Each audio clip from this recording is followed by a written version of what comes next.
안녕하세요. 영끌족으로 살아가고 있는 신혼부부 리치 커플입니다. 올해 2월 신혼집에 들어오면서 3월부터 가계부를 쓰기 시작했어요. 8개월 동안 우리 부부의 가계부를 정리해보고 평균을 내보니까 우리 부부가 살아가는데 얼마의 돈이 필요한지, 내년엔 어떻게 지내야 할지를 돌이켜보는 시간이 되었어요. 먼저 우리 부부의 경제 상황에 대해서 말씀드릴게요. 우리 부부는 맞벌이 부부이고 월급은 둘이 합쳐서 600만 원이 조금 안 돼요.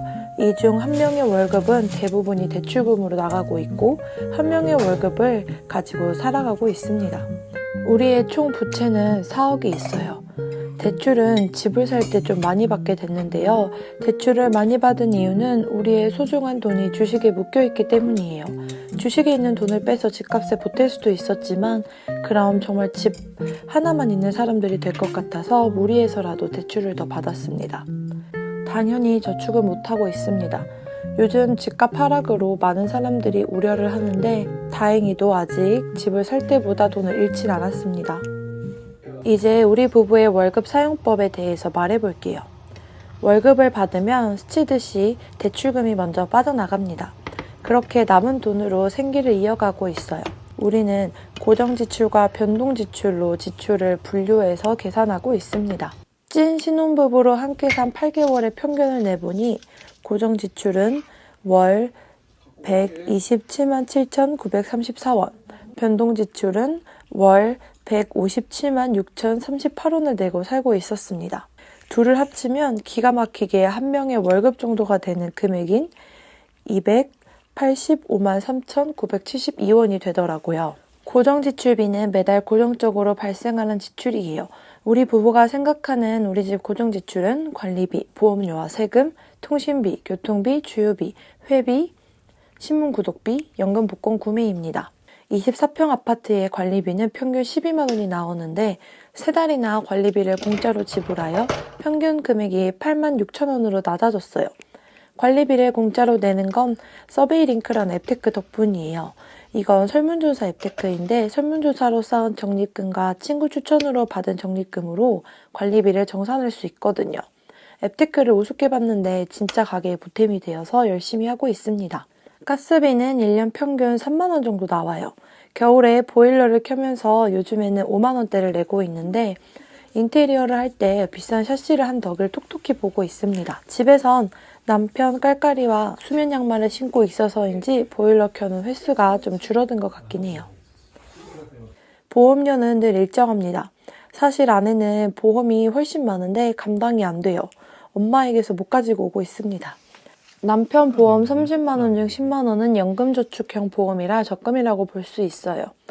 돈 좀 번 사람들은 하나같이 보험 다 해지하라고 그 돈을 차라리 투자하고 노후에 병원비 없는 돈을 벌어두면 된다고 하는데 지금 보험을 해지하였을 때 환급액을 보면 끊기가 어렵습니다.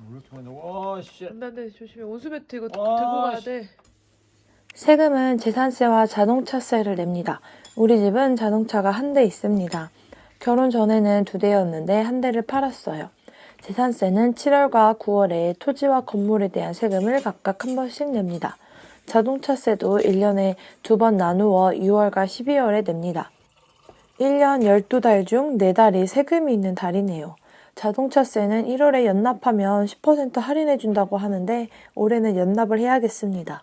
통신비는 아내는 평균 89,143원, 남편은 평균 18,778원을 지출했어요. 아내는 와이파이, TV, 핸드폰 통신비를 결합 상품으로 내고 있고 남편은 7월부터 알뜰폰으로 갈아타서 현저히 통신비가 줄었습니다. 지금 남편은 7기가에 1,100원짜리 요금제를 쓰고 있어요. 아내도 내년 7월에 2년 약정이 끝나는데 바로 알뜰폰으로 옮길 생각입니다. 교통비로는 주로 주유비가 나갑니다.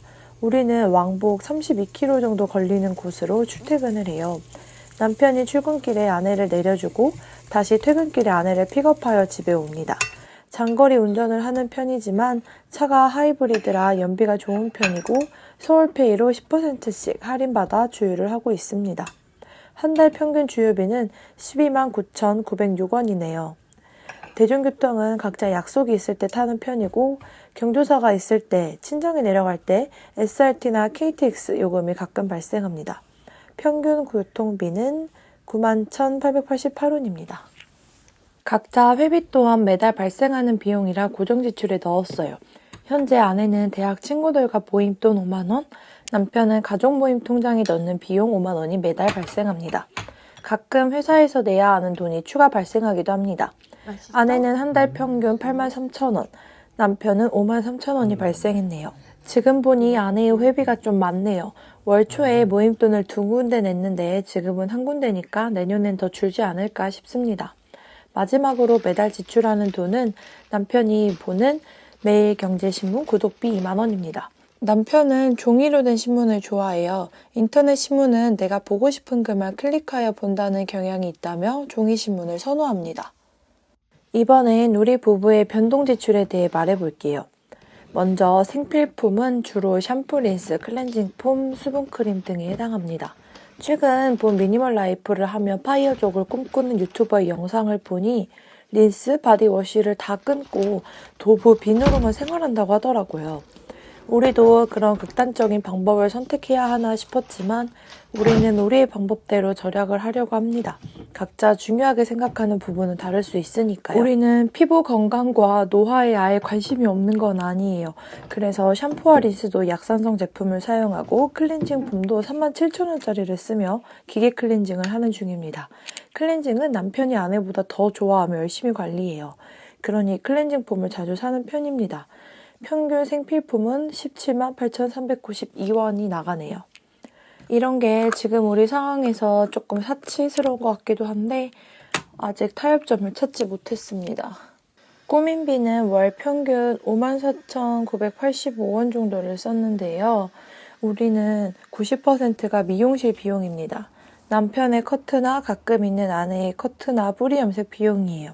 절약을 결심하면서 염색을 끊었는데 결혼할 때 갈색으로 염색을 했더니 계속 뿌염을 이어가고 있더라고요. 뿌염은 1년에 3번 정도 했는데 이 정도는 하고 살아도 되나 끊어야 되나 고민 중입니다. 옷은 결혼하고 남편 여름 반팔티 몇 개 빼고는 구매한 게 없어요. 대신 가끔 친정엄마 찬스로 엄마가 옷을 사주기는 했어요. 그럴 땐 감사하게 받습니다. 2인 가구 식비는 월 평균 379,188원입니다. 장보는 비용과 외식의 비중이 2대1 정도예요. 장보는 비용은 25만원 정도, 외식은 13만원 정도입니다. 웬만하면 집밥을 해먹으려고 해요. 맞벌이 부부가 퇴근 후 밥 해먹는 게 생각보다 귀찮고 쉽지 않은 일이긴 하지만 간편하게 해먹는 방법을 터득하고 있습니다. 외식이나 배달은 한 달에 3번 정도 하는 것 같아요. 요즘 외식비가 비싸져서 둘이 3번만 밖에서 밥 먹으면 금방 15만원이 나오니까 조심해야 합니다. 맛있어? 경조사비는 월 평균 448,332원의 지출이 있었습니다. 사람 구실하고 사는 게 이렇게 힘든 일인지 결혼하고 처음 알았어요. 챙길 것 투성입니다. 먼저 양가 부모님 생신 총 4번, 명절 2번, 어버이날 이렇게 7번은 고정적으로 발생하는 경조사예요. 우린 생신 때는 20만원, 명절엔 20만원, 어버이날엔 10만원 플러스 선물로 정했어요. 이것만 해도 벌써 200만원이 넘어가요. 여기에 언니, 동생, 조카의 생일 등 친구들의 결혼과 출산, 예상치 못한 크고 작은 이벤트에 쓰는 밥값들까지 어마무시합니다. 사실 우리의 대출과 월급에 비교해 경조사비 지출이 차지하는 비율이 크다고 생각합니다. 하지만 물가 상승률을 고려할 때 경조사비를 줄이는 건 어려워요. 혼자도 아니고 둘이서 드리는 용돈인데 10만 원은 너무 적잖아요. 경조사비에 계산 서지 않고 풍족하게 베풀고 싶어서 돈이 많아지고 싶기도 해요. 병원비는 건강과 관련된 돈입니다. 영양제를 사거나 건강검진을 받는다거나 내원을 할 때 발생하는 돈이에요. 월 평균 11만 9,116원의 돈을 썼네요. 남편이 케어가 좀 필요한 몸이라 병원을 주기적으로 가요. 그렇다고 어디가 아픈 건 아닙니다. 실비보험 혜택을 잘 받고 있어요. 대부분의 시간을 둘이 함께 하니까 따로 용돈이 크게 필요 없습니다. 용돈은 월 평균 아내는 62,112원, 남편은 22,210원입니다. 주로 각자 친구들을 만날 때 쓰는 돈이에요. 결혼하니 친구 만나는 횟수가 줄더라고요. 아내는 혼자 친정 갈 때 SRT 비용을 용돈에 넣어 가끔 용돈을 많이 쓰는 날이 존재하네요. 마지막으로 기타 소비는 매달 생기는 이벤트들로 발생하는 돈들입니다. 3월에는 신혼집에 필요한 이런저런 물건을 사느라 30만 원 정도 썼고 4월엔 둘이 같이 아파트 헬스장을 등록하느라 40만 원을 썼어요. 5월엔 에어컨을 구매했고 6월엔 여름 휴가 숙박비와 신사임당 클래스 101 강의를 결제했습니다. 7월엔 집에 누수가 생겨 누수 진단비를 냈어요. 이렇게 매달 거의 갑작스러운 지출과 이벤트가 생기더라고요. 이런 돈들이 평균 한 달 30만 원이었습니다. 1년을 돌이켜보니 둘의 월급 중 한 명의 월급은 대출금을 갚는데 다른 한 명의 월급은 둘이 생활하는 데 쓰고 있었습니다. 그러면 남은 돈은 해봤자 한 달에 20만 원 선이에요. 그럼에도 불구하고 남편은 올해 주식을 300만 원 정도 또 매수했고 1,500만 원 정도의 돈을 1년에 모았습니다. 신혼집 인테리어를 하면서 가장 많은 돈을 쓴 1년인데 남은 돈이 있다는 게 감사할 따름입니다. 이게 가능했던 이유는 꾸준히 부수입을 늘리려고 노력했고 지출을 줄이려고 했었기 때문이에요. 또 주식 배당금과 조금의 공모주 수익이 있었으며 직장에서 가끔 받는 수당들 덕분에 1,500만 원이라도 남지 않았을까 싶습니다. 내년엔 지금처럼 살되 더 많은 부수입을 늘리는 데 집중해 보려고 해요. 악착같이 절약하려고 이런저런 정보를 알아보는 시간을 많이 쓰는 것보다 우리가 할 수 있는 범위 내에서 줄일 건 줄이고 우리의 몸값을 높여가 보려고 합니다.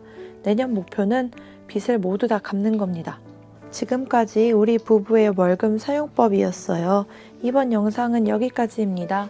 영상을 시청해 주셔서 감사합니다.